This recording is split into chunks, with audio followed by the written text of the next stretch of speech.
ഇന്നത്തെ യാത്ര മലയാറ്റൂരും പരിസരത്തുമുള്ള കാഴ്ചകൾ കാണുന്നതിനായിട്ടാണ്. പെരിയാർ നദിയുടെ കരയിൽ സ്ഥിതി ചെയ്യുന്ന മലയാറ്റൂർ എന്ന പ്രദേശം പ്രസിദ്ധമായ ക്രിസ്ത്യൻ തീർത്ഥാടന കേന്ദ്രമാണ്.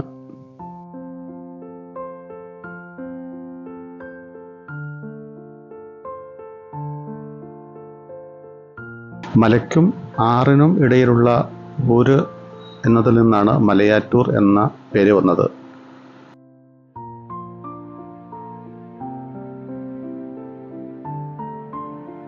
പെരുമ്പാവൂരിനെയും മലയാറ്റൂരിനെയും ബന്ധിപ്പിച്ചുള്ള ഈ പാലം വന്നതോടുകൂടിയാണ് പെരുമ്പാവൂരിൽ നിന്നും അല്ലെങ്കിൽ മൂവാറ്റുപുഴയിൽ നിന്നും വേഗത്തിൽ എത്തിച്ചേരുവാൻ സാധിക്കുന്നത്.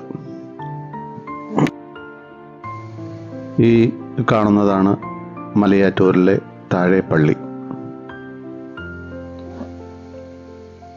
പ്രസിദ്ധമായ മലയാറ്റൂർ കുരിശുമല തീർത്ഥാടനം ഈ പള്ളിയും മലയാറ്റൂർ മലയിലുള്ള പള്ളിയുമായി ബന്ധിപ്പിച്ചാണ് നടത്തുന്നത്. ഈ മലയാറ്റൂർ താഴെപ്പള്ളി കാഴ്ചയ്ക്ക് അത്ര വലുതല്ലെങ്കിലും ഇതിൻ്റെ അൾത്താര വളരെ വലുത് തന്നെയാണ്. ഞാൻ കണ്ടിട്ടുള്ള മറ്റു പള്ളികളെ സംബന്ധിച്ചും ഇതിന് വലിയ അൾത്താരയാണ് ഇതിൻ്റേത്. യേശുക്രിസ്തുവിൻ്റെ ശിഷ്യനായിരുന്ന സെൻറ് തോമസ് AD 52 സുവിശേഷവുമായി വരികയും AD 72 രക്തസാക്ഷിത്വം വരിക്കുകയും ചെയ്തു എന്നാണ് വിശ്വസിക്കുന്നത്. പെരുമ്പാവൂർ, കാലടി എന്നിവിടങ്ങളിൽ നിന്നും ഏകദേശം 14 കിലോമീറ്ററാണ് ഈ മലയാറ്റൂർ പള്ളിയിലേക്കുള്ളത്. ഇവിടെ നിന്നും ഏകദേശം 3 കിലോമീറ്റർ ഉണ്ട് അടിവാരത്തേക്ക്, മലയാറ്റൂർ കുരിശുമല അടിവാരം. പെരിയാറിൻ്റെ കരയിൽ സ്ഥിതി ചെയ്യുന്ന ഈ പള്ളി വളരെ പ്രസിദ്ധമാണ്.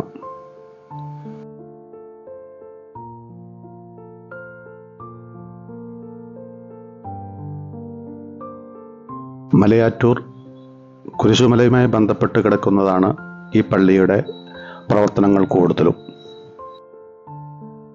ഒരു ഇടവക എന്നതിലുപരി ഒരു തീർത്ഥാടന കേന്ദ്രം എന്നതിലാണ് ഇതിന് പ്രസിദ്ധി കൂടുതൽ. ഈ മലയാറ്റൂർ താഴെപ്പള്ളിയിൽ നിന്നും പിന്നീട് പോയത് പ്രസിദ്ധമായ മഹാഗണിത്തോട്ടം കാണുന്നതിനായിട്ടാണ്. പെരിയാറിൻ്റെ കരയിൽ മലയാറ്റൂർ എന്ന പ്രസിദ്ധമായ തീർത്ഥാടന കേന്ദ്രത്തിന് സമീപത്തായി ഇല്ലിത്തോട്, മുളങ്കുഴി എന്നീ കൊച്ചു ഗ്രാമങ്ങളിലായാണ് പ്രസിദ്ധമായ ഈ മഹാഗണിത്തോട്ടം സ്ഥിതി ചെയ്യുന്നത്. അടിവാരത്തേക്ക് പോകുന്നതിന് ഏകദേശം 1/2 കിലോമീറ്റർ മുമ്പായിട്ട് റൈറ്റ് സൈഡിലേക്കുള്ള വഴിയിൽ കൂടിയാണ് ഇല്ലിത്തോട് എന്ന സ്ഥലത്തേക്കും അവിടെ നിന്നും മഹാഗണിത്തോട്ടത്തേക്കും പോകുന്നത്. ഇത് മലയാറ്റൂർ ഫോറസ്റ്റ് ഡിവിഷന് കീഴിലുള്ള ഒരു സംരക്ഷിത വനമാണ്. നേരത്തെ മുതൽ അറിയപ്പെടുന്നതാണെങ്കിലും നമ്മുടെ ലാലേട്ടൻ്റെ പുലിമുരുകനും ബ്രഹ്മാണ്ഡ ചിത്രമായ ബാഹുബലിയും ഇവിടെ ചിത്രീകരിച്ചതോടെയാണ് ഈ മഹാഗണിത്തോട്ടം ലോകപ്രശസ്തമായി മാറിയത്. ഇവ കൂടാതെ മറ്റ് നിരവധി സിനിമ, TV സീരിയലുകൾക്കും ഈ വനത്തിൻ്റെ ദൃശ്യഭംഗിയിൽ ചിത്രീകരിച്ചിട്ടുണ്ട്. മഹാഗണിത്തോട്ടത്തിൻ്റെ പ്രത്യേകത എന്ന് പറഞ്ഞാൽ ബ്രിട്ടീഷ് ഭരണകാലത്ത് നിർമ്മിതമായ ഒരു മഹാഗണിത്തോട്ടം എന്ന് പറയുന്നത്. ഇവിടെ മഹാഗണി മാത്രമല്ല, പ്ലാവ് പോലുള്ള മറ്റ് വൃക്ഷങ്ങളും ധാരാളമായിട്ട് ഇവിടെ വളരുന്നുണ്ട്. കുട്ടികൾക്കിടയിൽ പോലും ഈ മഹാഗണിത്തോട്ടം ഇത്രയും പ്രസിദ്ധമാകാൻ കാരണം പുലിമുരുകൻ തന്നെയാണ്. പിന്നെ കുട്ടികൾക്ക് ഭയം കൂടാതെ കാട് കാണുന്നതിനും ഈ മഹാഗണിത്തോട്ടം വളരെ ഉപകാരപ്രദമാണ്. കാരണം മറ്റ് വന്യജീവികളുടെ ശല്യമില്ലാതെ സ്വൈര്യമായി കുട്ടികൾക്ക് ഇതിൽ ഉല്ലാസപൂർവ്വം കയറി ഇറങ്ങി നടക്കാൻ സാധിക്കുന്നു എന്നത് ഇതിൻ്റെ ഒരു പ്രത്യേകതയാണ്. എന്ന് കരുതി വന്യമൃഗമില്ല എന്നല്ല, മറ്റ് വനങ്ങളെ സംബന്ധിച്ച് ഇങ്ങോട്ടേക്ക് അധികം ആനകളോ അല്ലെങ്കിൽ മറ്റ് വന്യമൃഗങ്ങളോ ഇറങ്ങാറില്ല. അതുകൊണ്ട് തന്നെ കുട്ടികൾക്ക് ഭയമില്ലാതെ കാട് കാണുന്നതിന് ഇവിടം അനുയോജ്യമാണ്. മഹാഗണി തോട്ടത്തിലേക്കുള്ള പ്രവേശനം രാവിലെ 8 മുതൽ വൈകിട്ട് 5 വരെ മാത്രമാണ്.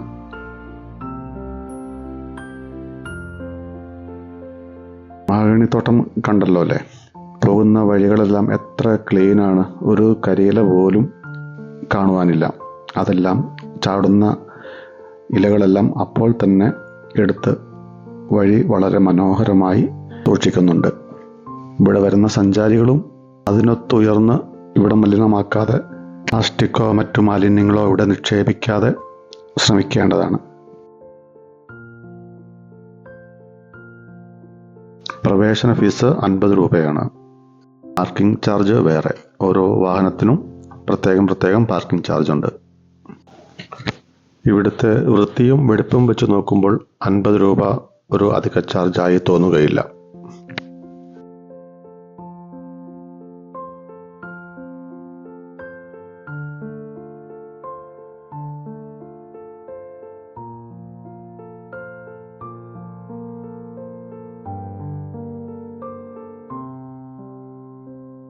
വന്യമൃഗങ്ങളെ പേടിക്കണ്ടെങ്കിലും ഇവിടെ ചെറുപ്പക്കാർ പേടിക്കേണ്ടത് ഈ പുഴയെ തന്നെയാണ്.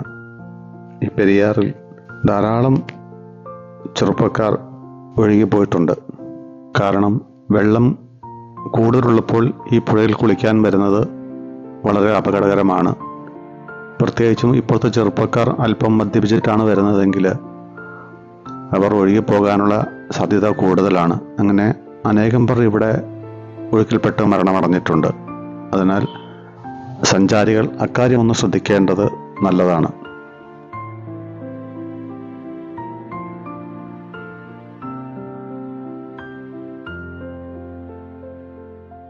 ഇവിടുത്തെ വനപാലകർ പറയുന്ന ഉപദേശങ്ങളും നിർദ്ദേശങ്ങളും പാലിച്ചുകൊണ്ട് വേണം ഈ പുഴയിലിറങ്ങി കുളിക്കുവാനും കളിക്കുവാനും. നമ്മുടെ കുട്ടികളുടെ വിലയേറിയ ജീവൻ നഷ്ടപ്പെടാതിരിക്കുവാനാണ് അവർ ഇത്തരം കർശന നിർദ്ദേശങ്ങൾ വയ്ക്കുന്നത്. നമ്മളത് അനുസരിച്ചേ മതിയാവുകയുള്ളൂ. ഇല്ലെങ്കിൽ പിന്നീട് ദുഃഖിക്കേണ്ടത് നമ്മൾ തന്നെയായിരിക്കും. അതിനാൽ പുഴ വരുന്നവർ ഇക്കാര്യം ശ്രദ്ധിച്ച് ആവശ്യമായ മുൻകരുതൽ എടുത്തതിന് ശേഷം മാത്രം ഈ പുഴയിൽ കുളിക്കുക.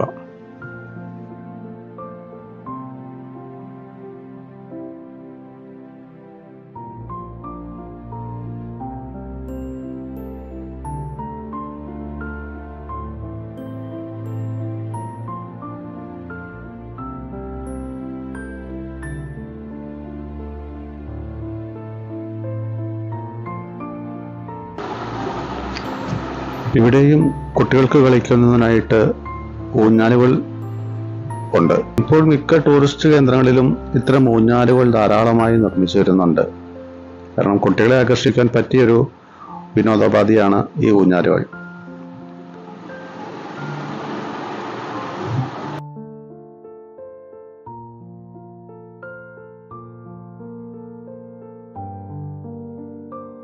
പുഴയിൽ നിന്നും പ്രകൃതി ഭംഗി കണ്ട് ആസ്വദിച്ച് കയറിയപ്പോഴാണ് പറവൂർ നിന്നുള്ള ഒരു ഫാമിലിയെ പരിചയപ്പെടുന്നത്. ഒരു ഫാമിലിയല്ല, ഒരു 3 ഫാമിലി കൂടിയ വലിയ ഫാമിലി. എന്തായാലും അവരുടെ ഒരു ഫോട്ടോയൊക്കെ എടുത്ത് അവരോട് അല്പം നേരം സംസാരിച്ചതിന് ശേഷം പിന്നീട് പോയത് അടിവാരത്തേക്കാണ്.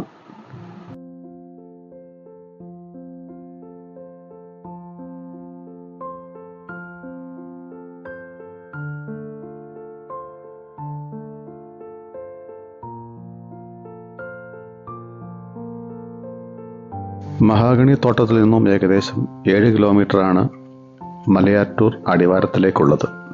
ഈ മലയാറ്റൂർ അടിവാരത്തിലാണ് പ്രസിദ്ധമായ നക്ഷത്ര തടാകം സ്ഥിതി ചെയ്യുന്നത്. ഇവിടുത്തെ കർഷകർക്ക് കാർഷിക വിളകൾ നനയ്ക്കുന്നതിനായി നിർമ്മിച്ച ഒരു എർത്തേൺ ഡാമാണ് ഈ നക്ഷത്ര തടാകം എന്ന് പറയുന്നത്. ഇതിൻ്റെ ആകൃതിയാണ് ഇതിനെ നക്ഷത്ര തടാകം എന്ന് വിളിക്കാൻ കാരണം ഏകദേശം ഒരു നക്ഷത്രത്തിൻ്റെ ആകൃതിയാണ് ഇതിനുള്ളത്. 8 ഏക്കറിലായി വ്യാപിച്ചു കിടക്കുന്ന ഈ തടാകത്തിലേക്ക് വെള്ളം ലഭിക്കുന്നത് പെരിയാർ വാലി ഇറിഗേഷൻ പ്രൊജക്റ്റിലെ കനാലിൽ കൂടിയാണ്. എല്ലാ കാലത്തും ധാരാളം വെള്ളം ഉള്ളതിനാൽ ഈ പ്രദേശത്ത് വെള്ളത്തിൻ്റെ ക്ഷാമം ഉണ്ടാവാറില്ല. മഴക്കാലത്ത് മഴവെള്ളവും വേനൽക്കാലത്ത് പെരുമ്പാവൂർ വാലി ഇറിഗേഷൻ പ്രൊജക്റ്റിൽ നിന്നുള്ള വെള്ളവും കൊണ്ട് എന്നും സമ്പന്നമാണ് തടാകം.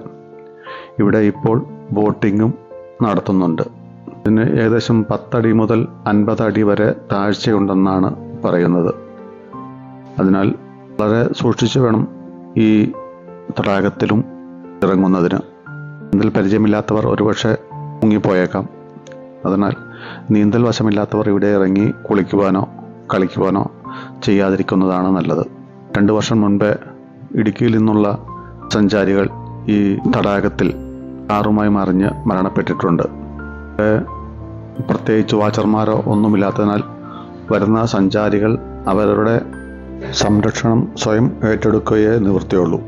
മലയാറ്റൂർ പള്ളിയിലെ പെരുന്നാൾ, ക്രിസ്തുമസ് എന്നീ ആഘോഷ ദിവസങ്ങളിൽ ഈ തടാകത്തിന് ചുറ്റും ധാരാളം നക്ഷത്രങ്ങൾ, ആയിരക്കണക്കിന് നക്ഷത്രങ്ങൾ എന്ന് തന്നെ പറയാം, പ്രകാശിപ്പിച്ച് ഇവിടം ഭംഗിയായി അലങ്കരിക്കാറുണ്ട്. അത് കാണുവാൻ തന്നെ ഒരു പ്രത്യേക ചന്തമാണ്. കൂടാതെ ഇവിടെ കാർണിവൽ നടത്താറുണ്ട്. അപ്പോൾ ധാരാളം സഞ്ചാരികൾ ഇവിടെ വരാറുണ്ട്. നക്ഷത്ര തടാകത്തിൻ്റെ അല്ലെങ്കിൽ മലയാറ്റൂർ മലയുടെ അടിവാരത്തിൽ നിന്നാണ് മലകയറ്റം തുടങ്ങുന്നത്. പൊന്നിൻകുരിശ് മുത്തപ്പൻ്റെ സന്നിധിയിലേക്ക് ഈ അടിവാരത്തിൽ നിന്നും 1.5 കിലോമീറ്റർ ട്രക്കിംഗ് നടത്തി വേണം എത്തിച്ചേരാൻ.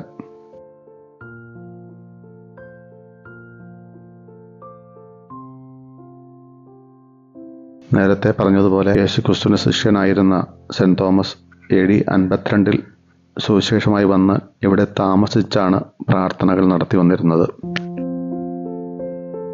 വളരെ കാലങ്ങൾക്ക് ശേഷം, അതായത് AD 600 വേട്ടയ്ക്കായി വന്ന ട്രൈബൽസ് സെന്റ് തോമസ് പ്രാർത്ഥിക്കുകയും കുരിശ് വരയ്ക്കുകയും ചെയ്തിരുന്ന പാറയിൽ ഒരു പൊൻകുരിശ് കാണുകയും എന്നാൽ എത്ര ശ്രമിച്ചിട്ടും അത് അവിടെ നിന്നും ഇളക്കിയെടുക്കുവാൻ സാധിക്കാതെ വരികയും ഇളക്കിയെടുക്കുവാൻ ശ്രമിക്കും തോറും കുരിശിൽ നിന്നും രക്തം വാർന്ന് വരുന്നതായും കണ്ടു. ഈ അത്ഭുത വാർത്ത കാട്ടുതീ പോലെ നാട്ടിൽ പരക്കുകയും ഇത് കാണുവാനായി നാട്ടുകാർ കൂട്ടമായി മല കയറുകയും ചെയ്തു. ഇതാണ് മലയാറ്റൂർ മലകയറ്റത്തിൻ്റെ ചരിത്രം. പൊൻകുരിശിൻ്റെ അത്ഭുത വാർത്ത കേട്ട് മറ്റു നാടുകളിൽ നിന്നും ധാരാളം ആളുകൾ ഈ അത്ഭുത ദർശനത്തിനായി എത്തിച്ചേർന്നുകൊണ്ടിരുന്നു. പിന്നീട് വിശ്വാസികൾ തങ്ങളുടെ നീറുന്ന പ്രശ്നങ്ങൾക്ക് പരിഹാരം കാണുന്നതിനായിട്ടാണ് ഇവിടെ എത്തിച്ചേർന്നത്. അത് ഇന്നും തുടർന്നുകൊണ്ടിരിക്കുന്നു. ഏതാണ്ട് 1400 വർഷങ്ങൾക്ക് മുമ്പ് നടന്ന ആ മലകയറ്റം തുടർന്നുകൊണ്ടേയിരിക്കുന്നു. അങ്ങനെ ആ പൊൻകുരിശ് കണ്ടതിനാലാണ് പിന്നീട് സെന്റ് തോമസ് പൊന്നിൻ കുരിശ് മുത്തപ്പൻ എന്ന പേരിൽ അറിയപ്പെട്ട് പ്രസിദ്ധി ആർജിച്ചത്. ഇവിടുത്തെ പെരുന്നാൾ ഈസ്റ്റർ കഴിഞ്ഞു വരുന്ന ആദ്യ ഞായറാഴ്ചയാണ്.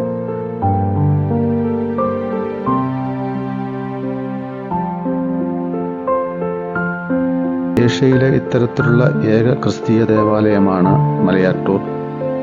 യേശുവിനെ കുരിശിൽ തറച്ചതിൻ്റെ ഓർമ്മയ്ക്കായി രാജ്യത്തിൻ്റെയും ലോകത്തിൻ്റെയും വിവിധ ഭാഗങ്ങളിൽ നിന്നും ധാരാളം ആളുകൾ കുരിശും ചുമന്ന പൊന്നിൻ കുരിശ് മുത്തപ്പോ എന്ന വിളികളുമായി മല കയറി തങ്ങളുടെ പ്രശ്നങ്ങൾക്ക് പരിഹാരം തേടി എത്താറുണ്ട്. ഈ മലകയറ്റം ശരിക്കും വളരെ കഠിനം തന്നെയാണ്. മഴക്കാലമാണെങ്കിൽ ചെളി നിറഞ്ഞ ഉരുളൻ കല്ലുകൾ നിറഞ്ഞ വഴിയിൽ കൂടി കയറുക ഏറെ ശ്രമകരമാണ്. അതുപോലെ വേനൽക്കാലത്തും ഉരുളൻ കല്ലുകളിൽ മണൽ വിരിച്ചതുപോലെയുള്ള വഴിയിൽ കൂടി കയറുന്നതും ഏറെ ദുഷ്കരമാണ്. ഇത്തരം കഠിനമായ വഴികളിൽ കൂടിയാണ് ഏറെ വലുപ്പമുള്ള കുരിശും ചുമന്നുള്ള വിശ്വാസികളുടെ ഈ മലകയറ്റം. സമ്മതിക്കുക തന്നെ വേണം. അടിവാരത്ത് നിന്നും 1.5 കിലോമീറ്റർ ട്രക്കിംഗ് നടത്തി വേണം ഈ മല കയറുവാൻ. ഒരു ആശ്വാസം എന്താണെന്ന് വെച്ചാൽ വഴിയിൽ ഇരിക്കുവാൻ പാറക്കല്ലുകളും വെയിൽ കൊള്ളാതിരിക്കുവാൻ മരങ്ങളും തണലും ഉണ്ട് എന്നതാണ്. അതിനാൽ യാത്രാക്ലേശം അധികം അനുഭവപ്പെടുകയില്ല. പിന്നെ ആളുകൾ കൂടുതലുണ്ടെങ്കിൽ അതും ഒരു ആശ്വാസം തന്നെയാണ്. ഇതിനെല്ലാം ഉപരി വഴി നീളെ ശുദ്ധീകരിച്ച കുടിവെള്ളം ലഭ്യമാണെന്നുള്ളതാണ് ഏറെ ആശ്വാസകരം. എങ്കിലും പലയിടത്തും ഇരുന്നും കിടന്നും തന്നെയാണ് ഞാൻ മുകളിലേക്ക് എത്തിയത്. ഇതിനു മുൻപ് പല പ്രാവശ്യം നക്ഷത്ര തടാകം ഇരിക്കുന്ന അടിവാരം വരെ വന്നിട്ടുണ്ടായിരുന്നുവെങ്കിലും ആദ്യമായാണ് മലയുടെ മുകളിൽ കയറിയത്. ഒറ്റയ്ക്കായതിനാൽ മലകയറ്റം കൂടുതൽ പ്രയാസകരമായി തോന്നി. എന്നാൽ കയറുവാനും ഇറങ്ങുവാനും ആളുകൾ ഉണ്ടായിരുന്നതിനാൽ മുന്നോട്ട് പോകുവാൻ അത് പ്രചോദനമായി. 10 ഹെക്ടറോളം വരുന്ന വനഭൂമിയാണ് ഈ തീർത്ഥാടന കേന്ദ്രത്തിനായി സർക്കാർ പാട്ടത്തിന് നൽകിയിട്ടുള്ളത്. 1968 വരെ ഇവിടം നിബിഡ വനപ്രദേശമായിരുന്നു എന്നാണ് അറിയുന്നത്. പിന്നീട് കുറച്ചു മരങ്ങൾ വെട്ടി നീക്കിയും പ്രകൃതിക്ഷോഭത്തിലും മറ്റും നശിച്ചു പോയതിനാലും ഇന്ന് ഇവിടം വനപ്രദേശമെന്ന് പറയാൻ സാധിക്കില്ല.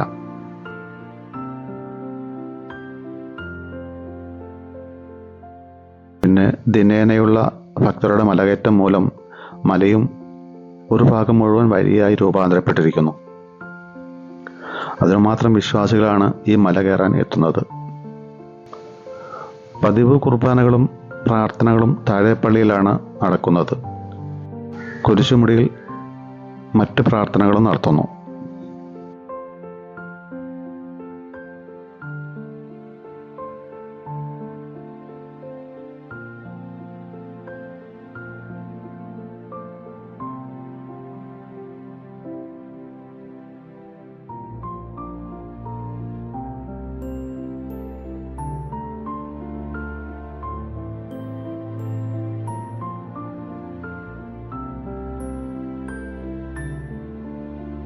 ഏറെ പ്രയാസപ്പെട്ട് പല സ്ഥലങ്ങളിലും ഇരുന്നും കിടന്നുമാണ് മുകളിലെത്തിയതെങ്കിലും ഇവിടെ മുകളിൽ നിന്നുള്ള കാഴ്ചകൾ എന്നെ നിരാശപ്പെടുത്തിയില്ല എന്നത് സന്തോഷം നൽകി.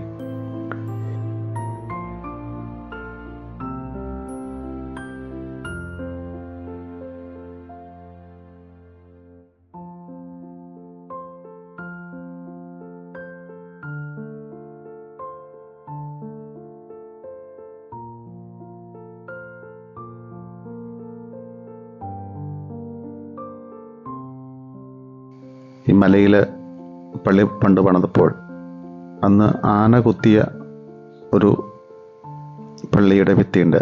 അതിപ്പോൾ ഗ്ലാസ്സൊക്കെ ഇട്ട് വളരെ ഭംഗിയായി സൂക്ഷിച്ചിട്ടുണ്ട്. അങ്ങനെ ആന കുത്തി പള്ളിയും ഇവിടെയുണ്ട്.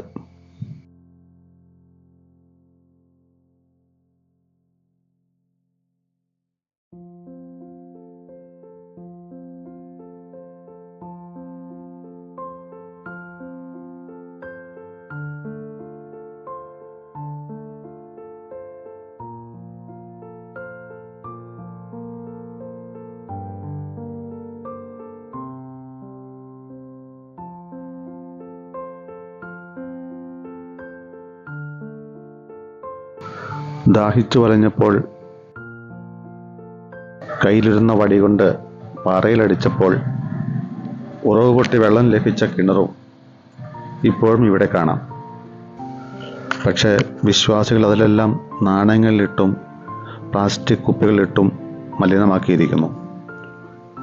അതിൻ്റെ പവിത്രത നഷ്ടപ്പെടുത്തുന്നതായിട്ടാണ് ഇപ്പോൾ കാണുന്നത്.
സെന്റ് തോമസ് പ്രാർത്ഥന നടത്തി കുരിശു വരച്ചതിനാലുണ്ടായ പൊൻകുരിശ് ഇരുന്ന സ്ഥലത്ത് ഇപ്പോൾ വലിയ ഒരു പൊൻകുരിശ് സ്ഥാപിച്ചിട്ടുണ്ട്.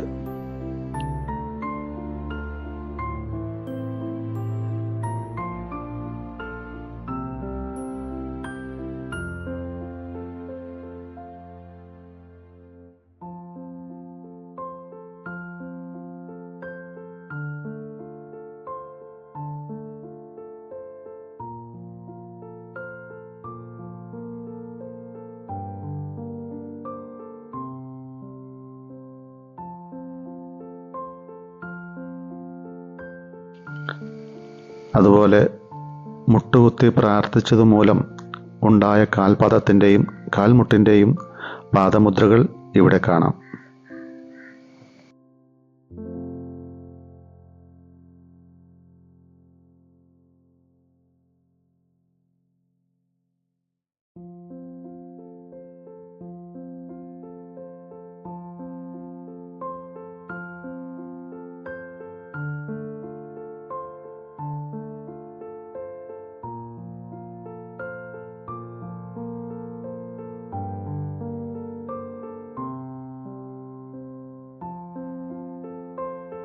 ഒരു വിശ്വാസിയെ സംബന്ധിച്ച് പവിത്രമായ ഒരിടമാണ് ഇതെങ്കിൽ ഒരു സഞ്ചാരിയെ സംബന്ധിച്ച് നല്ലൊരു ട്രെക്കിംഗ് സ്ഥലവും. മുകളിലെത്തിയാൽ താഴെ കാണുന്ന പെരിയാറിൻ്റെയും നക്ഷത്ര തടാകത്തിൻ്റെയും ചുറ്റുമുള്ള മറ്റ് പ്രദേശങ്ങളുടെയും മനോഹര ദൃശ്യങ്ങൾ അവിസ്മരണീയമാണ്.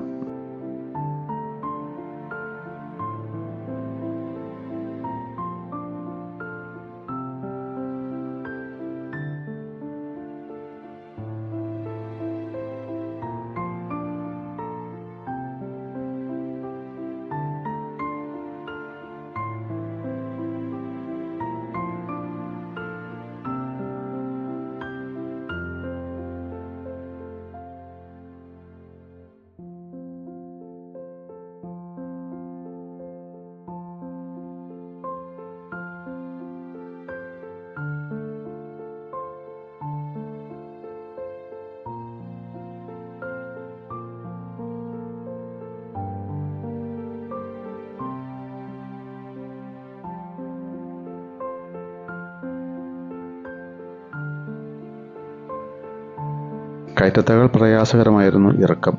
തെന്നി വീഴുമോ എന്ന് പേടിച്ചാണ് ഇറങ്ങിയത്. ഏതായാലും പ്രശ്നങ്ങളൊന്നും ഉണ്ടാകാതെ തന്നെ താഴെ ഇറങ്ങി. പെരുമ്പാവൂർ നിന്നും കാലടിയിൽ നിന്നും ധാരാളം ബസ്സുകൾ മലയാറ്റൂരിലേക്ക് സർവീസ് നടത്തുന്നുണ്ട്. അതിനാൽ യാത്രാ ബുദ്ധിമുട്ടുകൾ ഉണ്ടാവുകയില്ല. പെരുമ്പാവൂരിൽ നിന്നും അങ്കമാലിയിൽ നിന്നും ഏകദേശം 15 കിലോമീറ്റർ തന്നെയാണ് ഇങ്ങോട്ടേക്ക് ദൂരമുള്ളത്. സെന്റ് തോമസിൻ്റെ പാദമുദ്രകൾ പതിഞ്ഞ മണ്ണിൽ നിന്നും വിടവാങ്ങുന്നതിന് മുൻപായി മറ്റൊരു അത്ഭുത കാഴ്ച കൂടി കാണിച്ചുകൊണ്ട് ഈ വീഡിയോ അവസാനിപ്പിക്കുന്നതാണ്.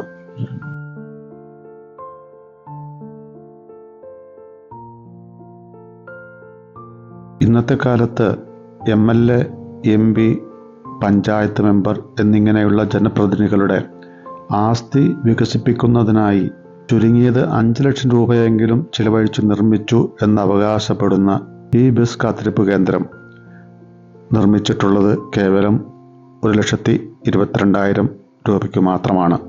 നല്ല നിലവാരമുള്ള ഇരിപ്പിടം, ദാഹം ശമിപ്പിക്കാൻ കുടിനീര്, അല്പനേരം വിഷമങ്ങൾ മറക്കുവാൻ റേഡിയോ സംഗീതം, അങ്ങനെ എല്ലാവിധ സജ്ജീകരണങ്ങളോടും കൂടിയ നല്ലൊരു കാത്തിരിപ്പ് കേന്ദ്രം. ഇതുകൂടാതെ പാവപ്പെട്ട രോഗികൾക്ക് ഉപകരിക്കുന്നതിനായി നമ്മുടെ വീടുകളിൽ ഉപയോഗിക്കാതെ വച്ചിരിക്കുന്ന കാലാവധി തീരാത്ത മരുന്നുകൾ നിക്ഷേപിക്കുന്നതിനായി ഒരു മരുന്ന് പെട്ടിയും ഇവിടെ ഒരുക്കിയിട്ടുണ്ട്. ഇത് നിർമ്മിക്കാൻ സന്നദ്ധനായ വാർഡ് മെമ്പർക്ക് നന്ദിയും അഭിനന്ദനങ്ങളും നൽകിക്കൊണ്ട് ഇന്നത്തെ കാഴ്ചകൾ ഇവിടെ അവസാനിപ്പിക്കുന്നു. നന്ദി, നമസ്കാരം.